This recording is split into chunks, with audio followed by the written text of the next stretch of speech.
श्री राम। संसार से तृप्ति और परमार्थ से अतृप्ति आपके द्वारा बताया गया यह सूत्र हम हमारे जीवन में कैसे चरितार्थ कर सकें, ये समझाने का कष्ट करने की कृपा करें। हम इस सूत्र को समझ सकें और जीवन में उतार सकें, ऐसी कृपा करें।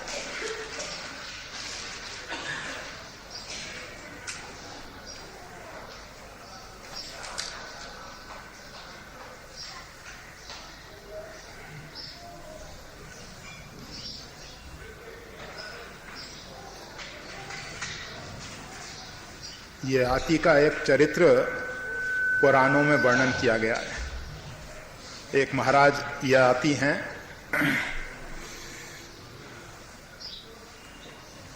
कहा जाता है कि उनकी पत्नी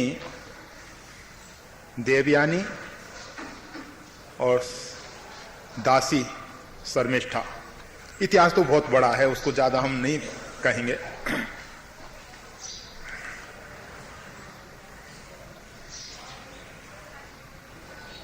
एक पत्नी नाराज हो गई,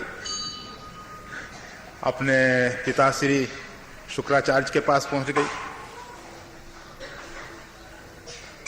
शुक्राचार्य ने श्राप दे दिया, जाओ वृद्ध हो जाओ। महाराज याति को मालूम पड़ा तो उन्होंने सोचा कि चलो शुक्राचार्य जी की शरण में चलें, क्षमा याचना करें। क्षमा याचना की।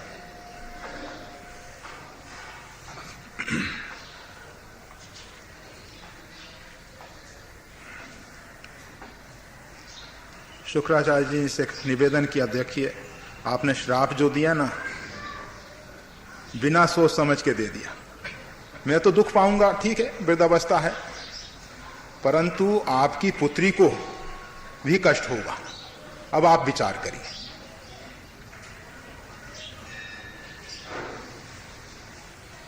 आप प्राचीन इतिहासों को देखेंगे तो आपको मालूम पड़ेगा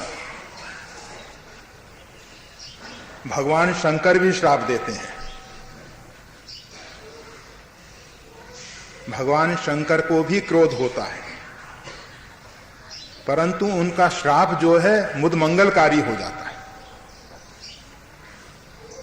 परंतु कवि नाम उष्णा कवि शुक्राचार्य, गीता में भगवान ने कहा है कवियों में जिनके पास पांडित्य है, विवेक है, वो ऐसा श्राप दे दिया बिना विवेक का।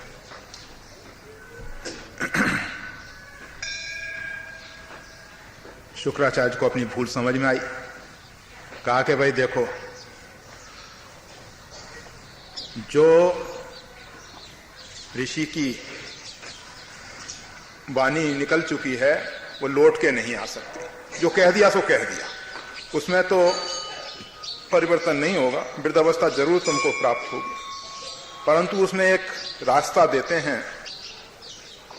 अगर कोई अपना यौवन, युवा अवस्था देना चाहे, आपको दे दे और आपकी वृद्धावस्था ले ले, तो उतने काल के लिए आपको युवा अवस्था प्राप्त हो सकती है। अपने पुत्रों को बुलवाया। देवयानी से उत्पन्न हुए किसी भी पुत्र ने उनकी वृद्धावस्था लेनी स्वीकार नहीं की। शर्मिष्ठा से उत्पन्न हुए पुत्र यदु ने वृद्धावस्था ले ली।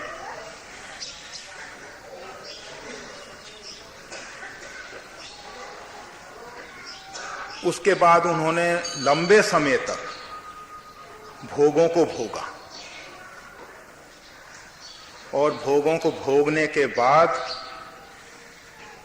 उनको कहना पड़ा, वो एक क्षत्र सम्राट थे इस भारत के। उन्होंने कहा कि अगर कोई व्यक्ति पूरे भूमंडल का सम्राट हो और देवताओं की आयुष से लंबे समय तक भोगों को भोगे, फिर भी इनसे तृप्ति नहीं हो सकती। महाराज मनु, जिनकी संतान हम सब यहां बैठे हुए हैं, जिनके द्वारा ये मानव सृष्टि का विस्तार हुआ है, उन्होंने स्पष्ट कहा, होई ना विषय विराग भवन वसतवा चौथपन। विषयों से वैराग नहीं होता, चौथापन आ गया। एक राजा जो है, एक सम्राट जो है, सब प्रकार के भोगों को भोग रहा है और उसकी ये उक्ति है। हम सब सोचें कि भोगों को भोगने से तृप्ति हो जाएगी, कदापि संभव नहीं। संसार को हम जितना भोगेंगे, अग्नि में घृत की जितनी आहुति दी जाएंगी उसको संतुष्ट करने के लिए, अग्नि और अधिक प्रज्वलित होगी। आप अपने सब जीवन में अनुभव कर रहे हैं, आपको जितनी प्राप्ति होती जा रही है आज तक भोगों की, सांसारिक पदार्थों की, उतनी ही प्यास बढ़ती ही चली जा रही है। इसका सीधा सा अर्थ यह है कि संसार से तृप्ति नहीं होती। सूत्र कह रहा है संसार से तृप्ति और परमात्मा से अतृप्ति। जब होगी तब समझना चाहिए कि हमारी जीवन यात्रा जो है सही दिशा में प्रवेश कर गई। जब तक संसार से हम अतृप्त हैं, हम संसार से तृप्त होने की कोशिश में लगे हुए हैं, तब तक हम उस मृग की भांति भटक रहे हैं जो मरीचिका में जो सूर्य की किरणों के द्वारा आभासित जल को वास्तविक जल समझ के उसके लिए दौड़ रहा है। संसार का वास्तविक स्वरूप समझ में आ जाए, संसार में जितने भी सुख हैं वो सब आपात रमणीय हैं। गोस्वामी तुलसीदास जी ने कहा, धुआं के से धोरहर देख तू ना भूल रहे। ये धुआं के जो महल बन जाते हैं, आकाश में कभी कभी धुआं ऐसा बड़ा सुंदर स्वरूप धारण कर लेता है, तो ये संसार के जितने भी वैभव हैं, ऐश्वर्य हैं, ये सब धुआं के महल जैसे हैं। ये टिकने वाले नहीं हैं, ये स्थायी नहीं है, इनमें आप निवास भी नहीं कर सकते। ये बात अंदर से समझ में आए। वैसे इस बात को पहले बहुत पहले से एक दृष्टांत देते चले आ रहे हैं, बकरियों को तृप्त करने वाला, आप सबके बीच में बहुत बार कहा गया। मतलब ये इंद्रियों को हम आज तक तृप्त करने की जो कोशिश करते रहे, उसका विपरीत ही परिणाम आया है। और संसार को तृप्त करने के लिए, संसार से तृप्त होने के लिए जो हमारे अंदर एक भ्रांत धारणा है, एक गलत धारणा है, उसको निकालना है। तृप्ति होती नहीं है, हो ही नहीं सकती। जिस दिन आपको यह संसार का स्वरूप समझ में आ जाएगा कि वास्तविक में इसमें तृप्ति जैसा है ही कुछ नहीं जिससे हम तृप्त हो सकते हैं, ये तो एक सिर्फ आभास है। जैसे एक व्यक्ति को समझ में आ गया कि बर्फ में शुक्लता का आभास है, एक व्यक्ति को समझ में आ गया कि सीप में चांदी की चमक जो है एक आभास है, उसमें चांदी नहीं है। इसी प्रकार से जब आपके अंदर ये समझ पैदा हो जाएगी कि संसार सुख देने वाला नहीं है, संसार को जब तक हम संसार के रूप में देख रहे हैं तब तक तो इससे सुख मिलने वाला नहीं। और संसार का अगर वास्तविक स्वरूप समझ में आ जाए, विश्व रूप रघुवंश बनी, तो निश्चित है कि यह तो अखंड आनंद स्वरूप है। और संसार के स्वरूप को समझना है, संसार के रहस्य को समझना है। परमात्मा ने ये संसार में इतने विषय क्यों बनाए? अगर परमात्मा को लगा कि भाई इनकी जरूरत ही नहीं है तो ऐसा करते नहीं। परमात्मा ने ये सब इसलिए बनाए हैं कि इनका रहस्य जाने के। जैसे एक व्यक्ति अग्नि को छू के देखता है, हाथ जलता है तो वो सावधान हो जाता है, फिर अग्नि को सीधे स्पर्श नहीं करता, अग्नि का सेवन जरूर करता है परंतु सावधानी पूर्वक करता है।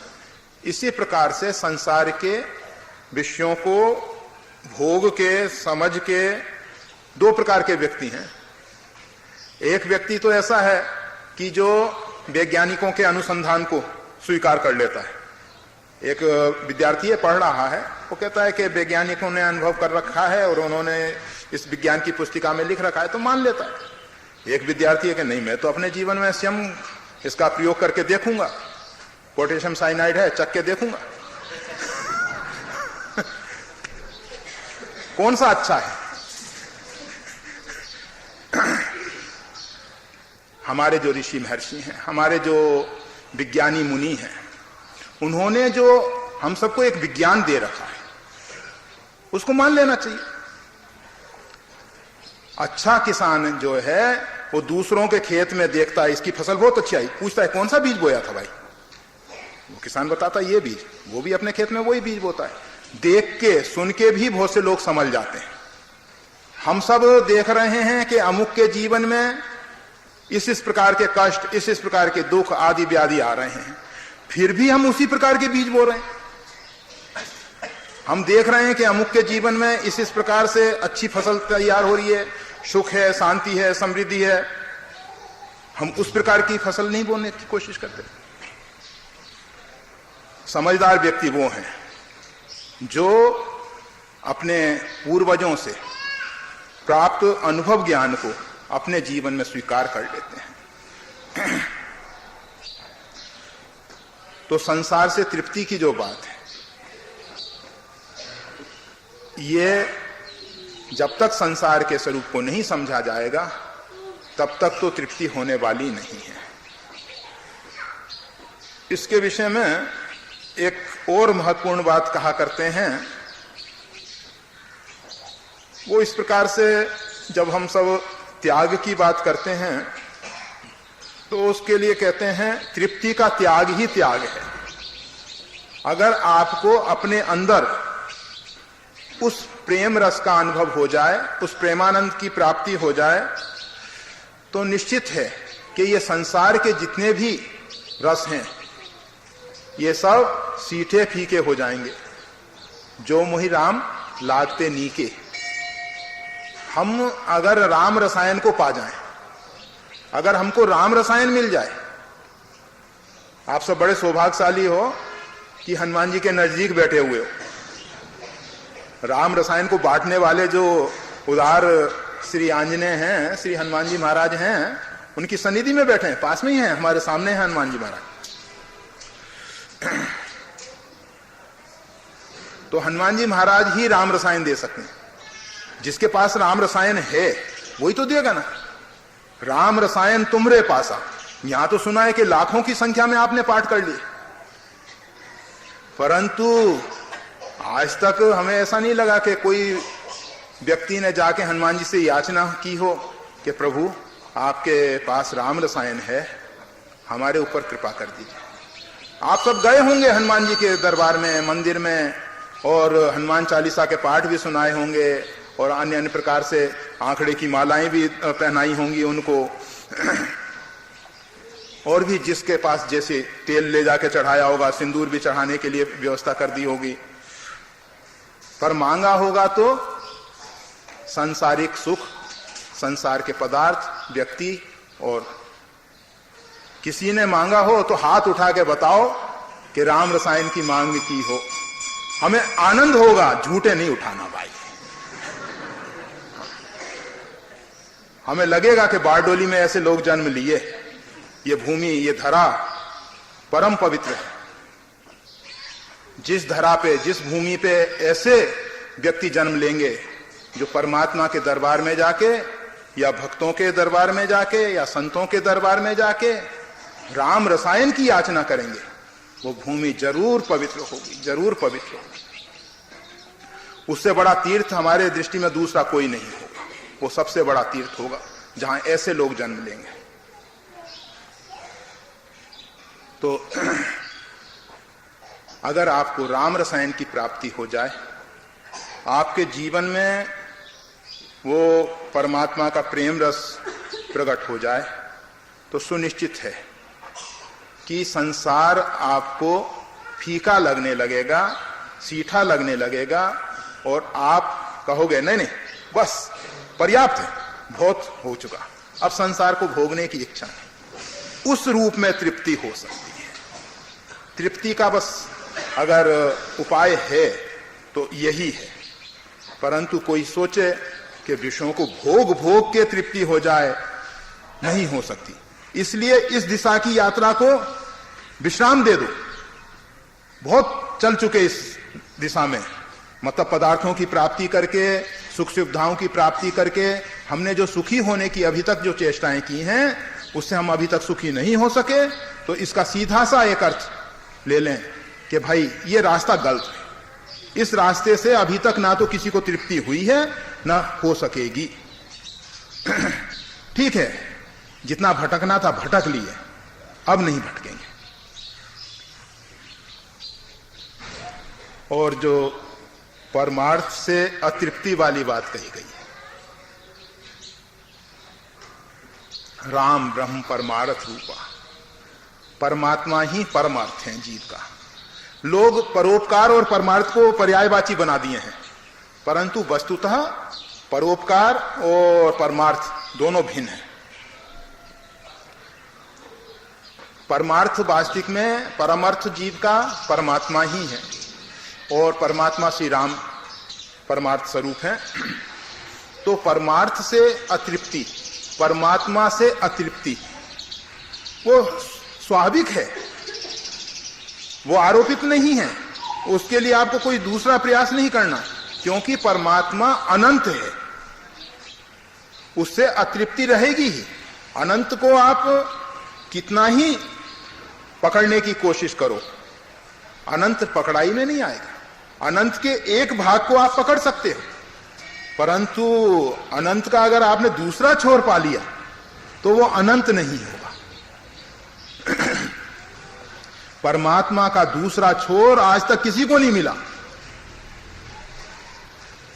भले ही आप कहो कि ले चल पढ़ ले पार, पढ़ ले पार कौन ले जाएगा भाई? हम तो मानते हैं कि इसका पढ़ ले पार है ही नहीं। परमात्मा में तो एक ही किनारा पकड़ना है, दूसरा किनारा तो आज तक मिला ही नहीं किसी को।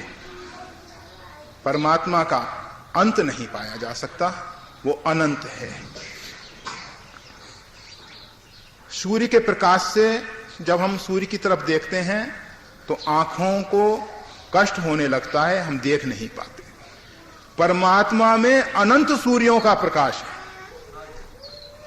फिर भी वो प्रकाश जो है शीतल है, वो हमारे नेत्रों को कष्ट नहीं देता। परमात्मा अखंड आनंद स्वरूप है, परमात्मा अमृत स्वरूप है। परमात्मा का जैसे जैसे हम रसास्वादन करते हैं, जैसे जैसे परमात्मा को अपने अंदर समाहित करते हैं, वैसे वैसे एक तरफ तो तृप्ति का अनुभव होता है और दूसरी तरफ वो इतना मधुर जो रस है, ऐसा लगता है कि इसको तो पान किए जाएं, पान किए जाएं, पान किए जाएं, और इस प्रकार की अतृप्ति बनी रहती है। एक तरफ तो उसका आनंद मिलता है, जैसे मीरा जी ने कहा ना, मैं तो प्रेम दीवानी मेरा दर्द न जाने कोई। वो दर्द जो है अतृप्ति का है और प्रेम का जो दीवानापन है वो आनंद उसके अंदर उमग रहा है। तो भक्त के अंदर एक तरफ से तो आनंद होता है, एक तरफ से उसकी पुष्टि होती है और दूसरी तरफ लगता है कि इसको तो अधिक से अधिक पी जाएं, अधिक से अधिक पीते रहें।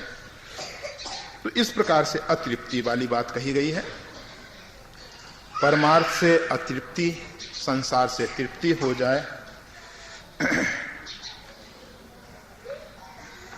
हमारे जीवन में कैसे चरितार्थ करें? बस रोज एक ही बात कहते चले आ रहे हैं। जो संसार से तृप्त और परमार्थ में डूबे हुए संत वृंद हैं, सज्जन वृंद हैं।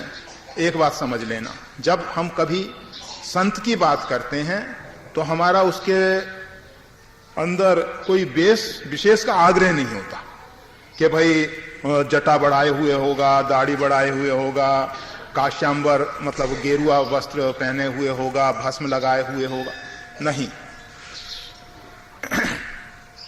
संत एक वृत्ति है, संतत्व जिसमें प्रकट हो जाए वही संत है। भगवान श्री राम स्वयं अपने मुख से कहते हैं विभीषण के लिए, तुम सारीखे संत प्रिय मोरे, धरऊं देह नहीं आन्य हो रहे। विभीषण जैसे संतों के लिए ही परमात्मा का भूमंडल पे अवतरण होता है।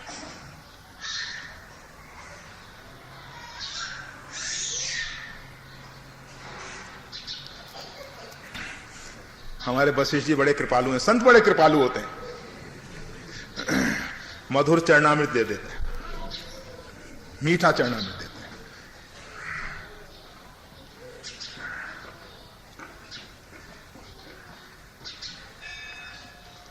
हाँ तो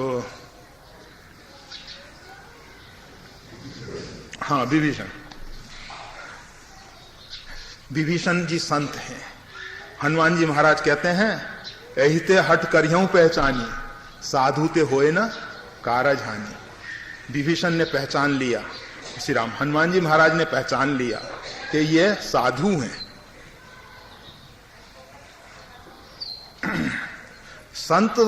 संत को पहचानता है। उस समय के जो देवता हैं, लंकनी जो है ना, वो लंका की अधिष्ठात्री देवी है। वो देवी जो है हनुमान जी को कह रही है, जान ही नहीं मरम सठ मोरा, मोर आहार लंक कर चोरा।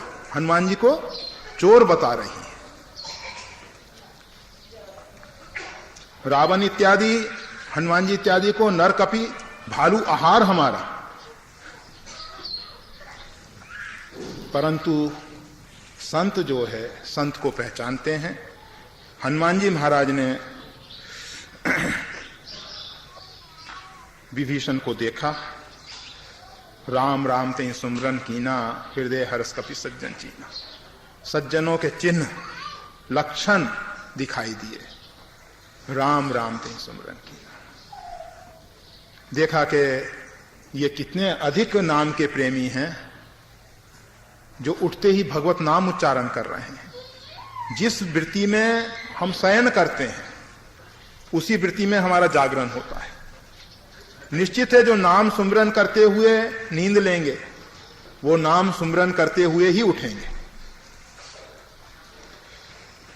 हनुमान जी महाराज ने देखा कि ये तो प्रातः काल उठते ही भगवत नाम स्मरण कर रहे हैं। निश्चित है कि रात्रि में सोते समय इन्होंने नाम स्मरण जरूर किया। जागत सोवत शरण तुम्हारी, कहीं सत्य प्रिय वचन विचारी। ये संतों के लक्षण है।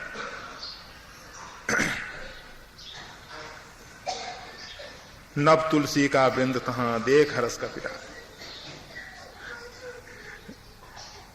नव तुलसी का वृंद एक पौधा नहीं है, बहुत से पौधे हैं।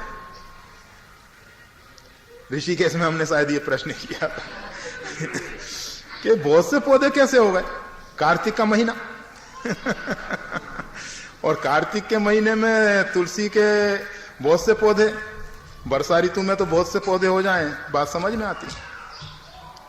परंतु विभीषण के यहां तो तुलसी का वृंद है, एक नहीं है, समूह है, बहुत लगे हुए हैं।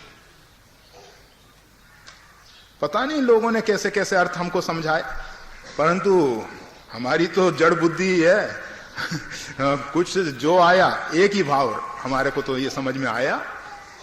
विभीषण जी ने व्यवस्था कर रखी है कि कभी ऐसी स्थिति ना आ जाए हमारे जीवन में जिस समय हमारे भवन में, हमारे मकान में तुलसी ना रहे। इसलिए वो व्यवस्था कर रखे हैं, लगाते रहते हैं तुलसी का वृंद। समूह के समूह लगाते रहते हैं। कभी ऐसा अवसर ना आ जाए कि तुलसी मिले ही नहीं ठाकुर जी की सेवा के लिए। अभी सहस्त्रार्चन करना है, सब एक पौधा होगा तो कैसे होगा भाई? होना तो यह है कि नित्य प्रति, निश्चित है विभीषण करते होंगे, हम जैसा तो नहीं कर सकता। नित्य प्रति भगवान शालिग्राम के ऊपर कम से कम 1000 तो पत्रों पे तुलसी पे श्री राम लिख के चढ़ाते ही होंगे। विभीषण जी ने भगवान से वरदान में यही मांगा था कि भगवान के श्री चरण कमल में नित्य नूतन अनुराग बना रहे। तो निश्चित है भगवान का अर्चन बंधन उनके द्वारा होता रहा, और अर्चन बंधन होने के लिए हमेशा तुलसी की जरूरत ज्यादा है, और तुलसी कभी भी सूखने ना पाए, ऐसी परिस्थिति ना आने पाए, इसलिए उन्होंने तुलसी का एक बगीचा ही तैयार कर रखा है, और नित्य हमेशा नूतन नूतन नवीन नवीन पौधे भी लगाते रहते हैं। ऐसा नहीं कि एक बार लगा दिया और उनसे ही सब काम चलेगा। सिरा नव तुलसी का वृंत देख हर्ष कपिरा। हनुमान जी महाराज बहुत हर्षित हो गए। अगर एक पौधा देखते ना, जैसे आप सबके घरों में एक एक पौधा रहता है, हनुमान जी को ज्यादा प्रसन्नता नहीं होती। अब तो आपको कोशिश करनी पड़ेगी ज्यादा लगाने की।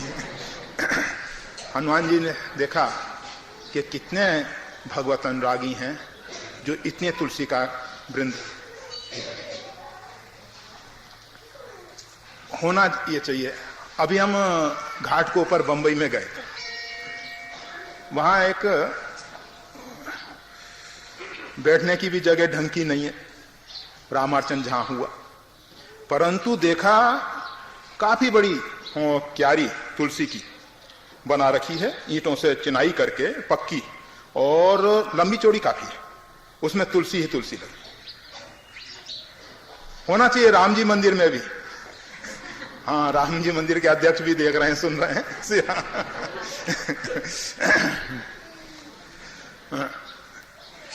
क्योंकि ठाकुर जी की सेवा के लिए तुलसी तो चाहिए ही। हमारे यहाँ ऋषिकेश में समस्या आती है, शीतकाल में तुलसी जो है सूख जाती है। हमने देखा कि तुलसी के ऊपर वो काला एक पॉलीथीन का बहुत बड़ी सीट छा रखी है। हमने कहा ये चक्कर क्या है भाई? किसी ने बताया कि तुलसी को बचाने के लिए ऐसा किया गया है, जिससे शीतलहर से तुलसी समाप्त ना होने पाए। संत प्रयास करते रहते हैं। वैसे हमने कहा ये प्रयास गलत है। अगर लगाना था तो वो काली पॉलीथीन नहीं, ट्रांसपेरेंट हो, जिससे कम से कम सूर्य का प्रकाश तो उसमें से अंदर आए। श्री राम। तो हनुमान जी महाराज ने देखा कि सज्जन है, तो हम ये बता रहे थे कि संत साधु कोई ऊपरी वेश और आडंबर से, वेश और बाह्य वेशभूषा के द्वारा उनको नहीं पहचाना जा सकता। संतों की तो रहनी और करनी जो है, कबहू की ये रहनी रहूंगो। गोस्वामी तुलसीदास जी ने उस रहनी की बात की है।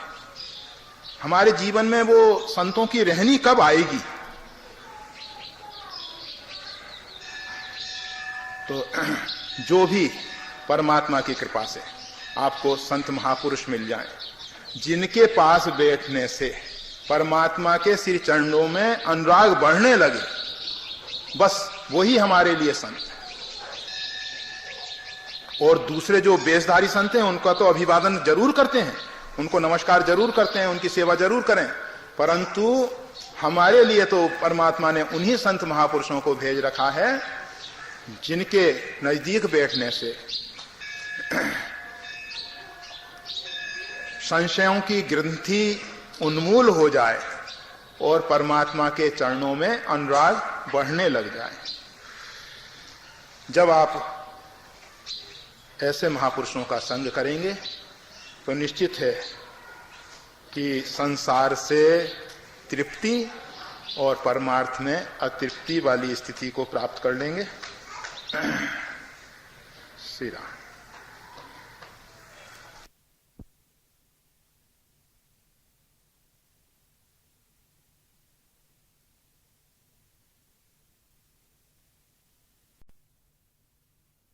श्री राम। हमारे गुरुदेव की अन्य द्वारा प्रशंसा की जाती है, तब मैं इतना खुश हो जाता हूं कि बाद में यह व्यक्ति मुझसे अच्छा या बुरा कोई भी कार्य करने को कहे तो मैं सब भूलकर वह करने को तत्पर हो जाता हूं। ऐसी स्थिति में मुझे क्या करना चाहिए? देखो भाई, ये जो चाटुकार लोग होते हैं, ये जो ठकुर सुहाती कहने वाले लोग होते हैं, जिनको संसारिक भाषा में चमचे कहा जाता है, ये जो बटर पॉलिश मक्खन लगाने वाले लोग, इनसे सावधान रहना चाहिए। झूठी प्रशंसा सुनना भी अपराध है। एक बात जरूर है कि जो संतों के प्रेमी हैं, परमात्मा के प्रेमी हैं, प्रेम का तो एक लक्षण ही यह है कि वो अपने प्रियतम को सर्वोच्च सिंहासन पर बैठाता है। उसके लिए तो वही भगवान है। सांसारिक व्यक्ति जो सांसारिक प्रेम करते हैं वो भी कोशिश में यही बात करते हैं।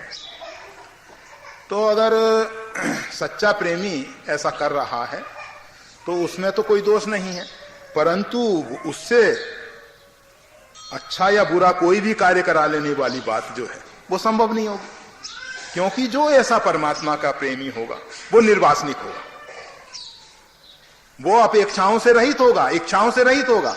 अगर उसके अंदर कोई इच्छा पैदा भी होगी तो वो उसकी पूर्ति के लिए दूसरा दरवाजा नहीं खटखटाएगा, वो तो परमात्मा से सीधी बात कहेगा ना। वैसे भक्त परमात्मा को कष्ट नहीं देना चाहते, परमात्मा के प्रेमी परमात्मा को कष्ट नहीं देना चाहते, परंतु इसका अर्थ ये नहीं है कि वो दूसरे देवताओं के यहां जाके याचना करेंगे। तो जो अगर सही व्यक्ति है वो प्रशंसा कर रहा है तो उससे तो कोई भयभीत होने की जरूरत नहीं है।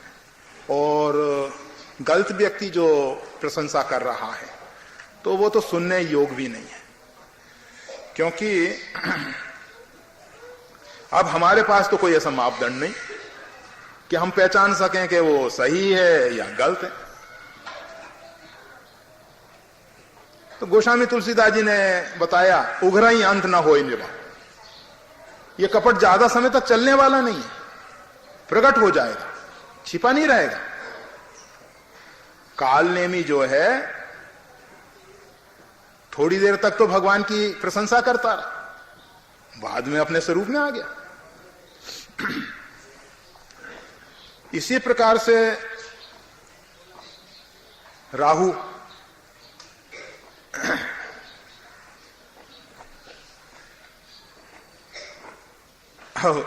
राहु की जो घटना है बड़ी विचित्र लगती है। भगवान जो है मोहिनी रूप में देवताओं को अमृतपान करा रहे हैं। सूर्य और चंद्र के बीच में जाके राहु देवता का स्वरूप बना के बैठ गए।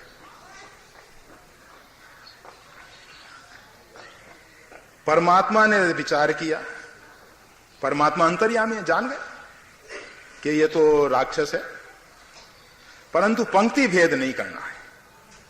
उन्होंने अमृत पिलाना शुरू किया।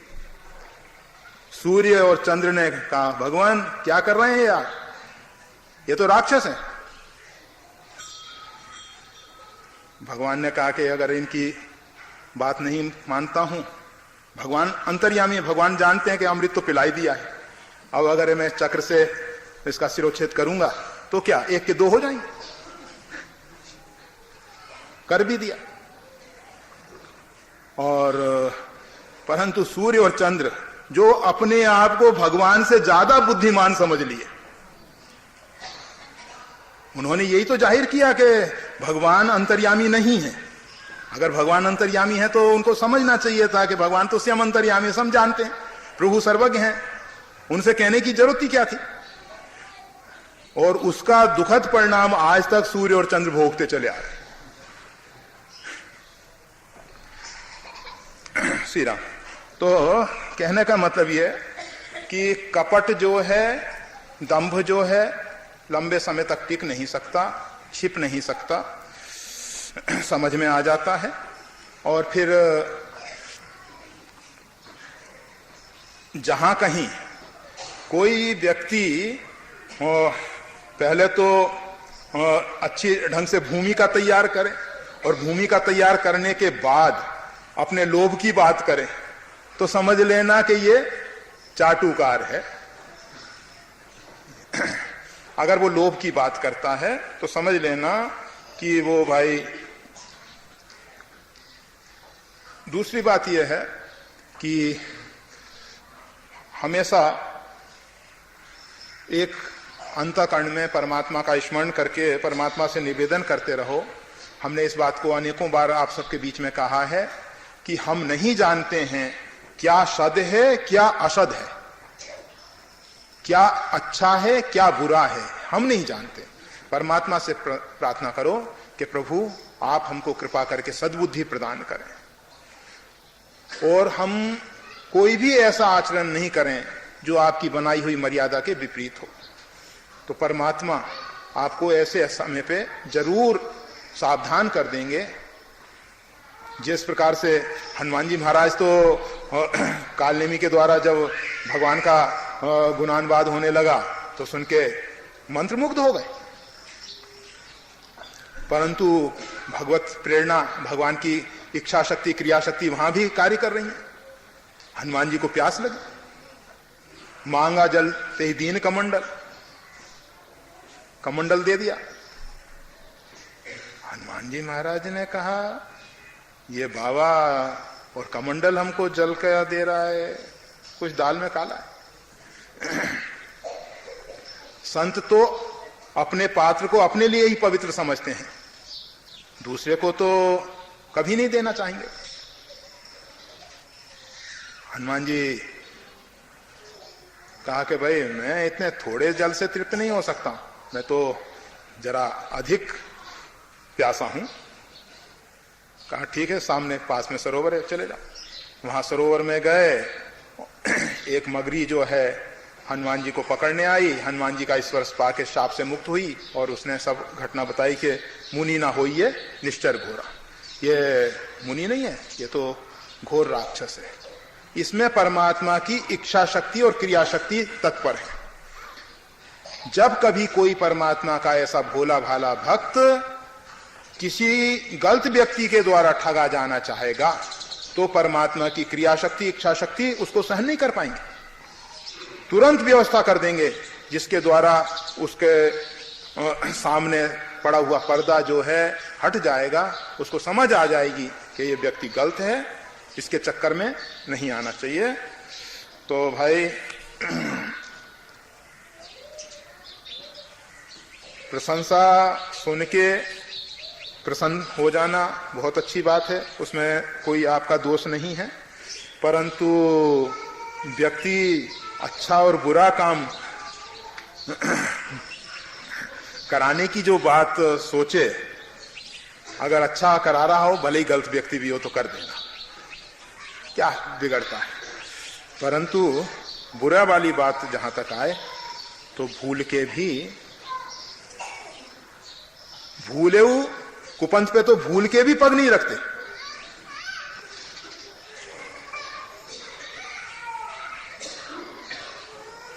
मुझे क्या करना चाहिए? परमात्मा का स्मरण करना चाहिए, परमात्मा से प्रार्थना करनी चाहिए कि परमात्मा हमें सद्बुद्धि दें, हमारे अंतःकरण के अहंकार को दूर करें कि मैं शुभ या अशुभ करने वाला हूं, मैं तो आपका एक यंत्र हूं, आप जिस प्रकार से मेरे को निमित्त बना के। ये निमित्त शब्द बहुत अच्छा है। गीता में जो भगवान श्री कृष्ण ने कहा निमित्त मात्र भव्य सब साचिन, ये निमित्त दूसरी भाषाओं में ऐसा पवित्र शब्द नहीं मिलेगा। निमित्त, परमात्मा हमको निमित्त बना रखे हैं, खेल तो सब उनका है। ये द्रोण, कर्ण, भीष्म इत्यादि सब भगवान ने बता दिया कि मेरे द्वारा पहले मार दिए गए, तुम तो सिर्फ एक निमित्त मात्र हो। इस प्रकार से परमात्मा हमको अनेकों बार बताते आ रहे हैं तुम निमित्त मात्र हो, परंतु हम परमात्मा की आज्ञा को मानने के लिए तैयार। मौसम कौन कुटिल खल का, हमारे जैसा कौन। श्री राम श्री राम। हाँ, तो परमात्मा से प्रार्थना करनी चाहिए, परमात्मा हमें सद्बुद्धि दें, और हम तो सिर्फ निमित्त मात्र हैं। परमात्मा जैसे भी इस शरीर को माध्यम बना के कार्य ले रहे हैं, ये उनकी कृपा है। श्री राम।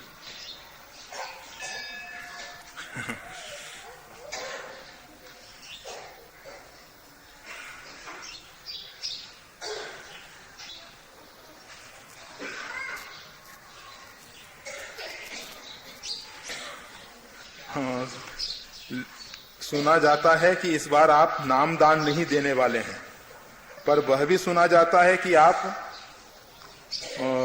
लघुदान भक्तों को देते हैं। तो आप मुझे लघुदान देकर मेरी भतीजी की लाइन बराबर बना दो। ऐसा भक्ति की लाइन? अच्छा अच्छा, श्री राम। अच्छा श्री राम। हमने कहा कि लघुदान में शायद सांसारिक वासनाएं होंगी, तो इसलिए भती। ऐसा मेरे आपसे विनती है भाई। नामदान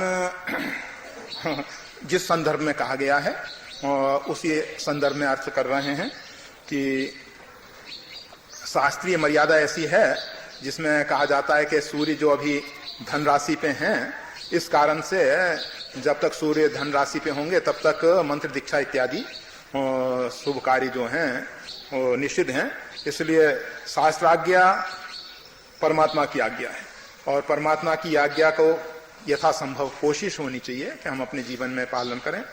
तो वो वाली बात तो इसलिए है, हम ना कोई देने वाले ना कोई लेने वाले, परमात्मा का खेल चलता है। परमात्मा ने जो कुछ बनाई हुई व्यवस्था दे रखी है, उस व्यवस्था के अनुरूप हमें और आपको सबको ही चलना होता है, चलना चाहिए।